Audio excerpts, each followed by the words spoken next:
Hello everyone, CLAT preparation यदि आप कर रहे हैं और 2024 का क्लेट एग्जामिनेशन आप देना चाहते हैं तो कौन सा स्टडी मटेरियल होना चाहिए, कौन सी किताबें होनी चाहिए जो आपको पढ़ना चाहिए, उसके बारे में आज का ये वीडियो लेक्चर है। आप सभी का स्वागत है यूट्यूब चैनल लॉ इजी में।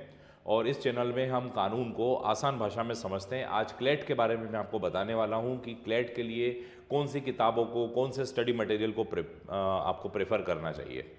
तो आज का टॉपिक है study material for the CLAT 2024। तो ऐसे सभी विद्यार्थी जो क्लेट की प्रिपरेशन कर रहे हैं और चाहते हैं कि एनएलयू में उनका एडमिशन हो, क्लेट क्रैक हो जाए, तो उनको एक प्रॉपर स्ट्रेटेजी अपनानी होगी।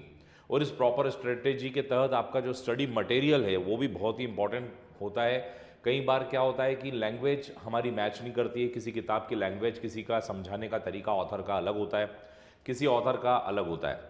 फॉर एग्ज़ाम्पल लॉ इजी हमारी जो क्लासेस है उसमें किस प्रकार से हम पढ़ाते हैं उसकी और स्टूडेंट्स की फ्रिक्वेंसी आपस में मैच होनी चाहिए। यानी जो इंस्ट्रक्शन है, किसी टॉपिक को 10 लोग अपने अपने तरीके से समझाते हैं, बेस्ट तरीका वो होता है जो सामने वाले को समझ में आ सके। उसी प्रकार किताबों में भी ऑथर द्वारा किसी इलस्ट्रेशन को, किसी प्रिंसिपल को अलग अलग तरीक़ों से समझाया जाता है, अलग अलग शब्दों का प्रयोग करके समझाया जाता है। जिस शब्द से स्टूडेंट्स को समझ में आ सके वो ऑथर की किताब सबसे बेस्ट मानी जाती है। तो आज हम लोग बात करने वाले हैं क्लेट एग्जामिनेशन की। क्लेट एग्जामिनेशन 2024 जो अप्रॉक्सीमेटली मई महीने में होगी। और इसके लिए यदि हम जीके के लिए देखें तो जीके के लिए आप ल्यूसेंट की जो बुक है, ल्यूसेंट जनरल नॉलेज की किताब को आप प्रेफर करें। बहुत सारी किताबें अवेलेबल है, सिर्फ ल्यूसेंट को आप कवर कर लें। ल्यूसेंट की जितनी भी सेक्शंस हैं, भले वो इकोनॉमिक्स हो, पॉलिटी हो, कॉन्स्टिट्यूशन हो, उन सब के टॉपिक्स को आप अच्छे से कवर करें।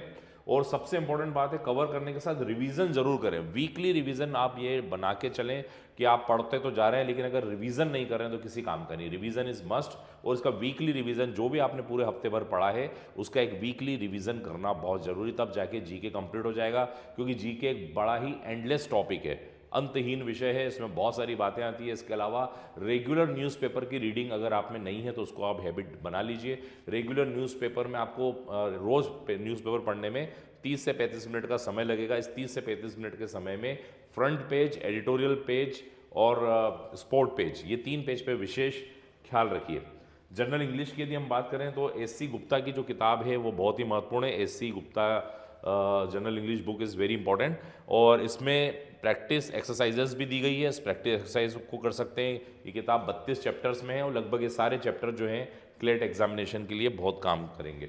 इसके बाद इंग्लिश में ही देखें तो RS अग्रवाल की बुक भी बहुत अच्छी है जनरल इंग्लिश के लिए। इसका नाम है ऑब्जेक्टिव जनरल इंग्लिश। तो क्लेट एग्जामिनेशन की प्रिपरेशन कर रहे हैं स्टूडेंट्स इस बुक को भी प्रेफर कर सकते हैं।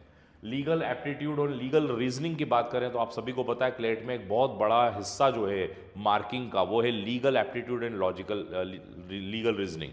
इसके लिए हमारी लॉ इजी क्लासेस में एक कोर्स बनाया गया है जो कि बहुत ही आसानी से इंटरेस्टिंग वे में आपको कॉन्सेप्शनल समझाते हैं। तो इस कोर्स को भी आप ले सकते हैं। इसके अलावा एक भारद्वाज की एक बुक आती है जिसको भी आप प्रेफर कर सकते हैं। हमारा लॉ इजी का कोर्स प्रेफर कर सकते हैं। ऑनलाइन और ऑफलाइन दोनों ही चीज़ों में ये अवेलेबल है, दोनों ही माध्यम में अवेलेबल है। यदि हम बात करें लीगल एप्टीट्यूड की तो डॉक्टर लाल एंड जैन की किताब भी आप प्रेफर कर सकते हैं। इसमें भी क्लेट का एक अच्छा मटेरियल लीगल पॉइंट पे दिया हुआ है।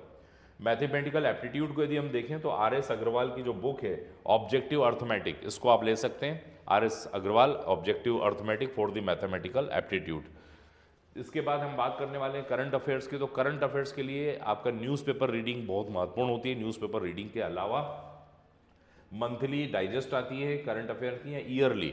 मंथली इसलिए क्योंकि अगर आपके एग्जामिनेशन का समय कम बचा है तो आप मंथली डाइजेस्ट को प्रेफर करें, और यदि आपके पास साल भर का समय है तो पूरे ईयरली डाइजेस्ट करंट अफेयर की उसको प्रेफर करें। और यदि हम बात करें तो लीगल एप्टीट्यूड, एलए जिसको हम कहते हैं, इंडियन कॉन्स्टिट्यूशन भारत का संविधान, लॉजिकल रीजनिंग LR, ये 3 जो बिंदु हैं, ये तीनों बिंदु आपका सबसे ज़्यादा महत्वपूर्ण होता है। इन तीनों बिंदुओं को अच्छे से कवर करें। एक तो लीगल रीजनिंग को, लॉजिकल रीजनिंग को और इंडियन कॉन्स्टिट्यूशन को। ये आपका एक बहुत कंसिडरेबल पार्ट बनाएगा पेपर का, और इसको ज़्यादा आपको फोकस करना है। Thank you for watching this video. Kindly subscribe YouTube channel, and all those people who want to join legal course, then they can contact the WhatsApp number given below. Thank you for watching this.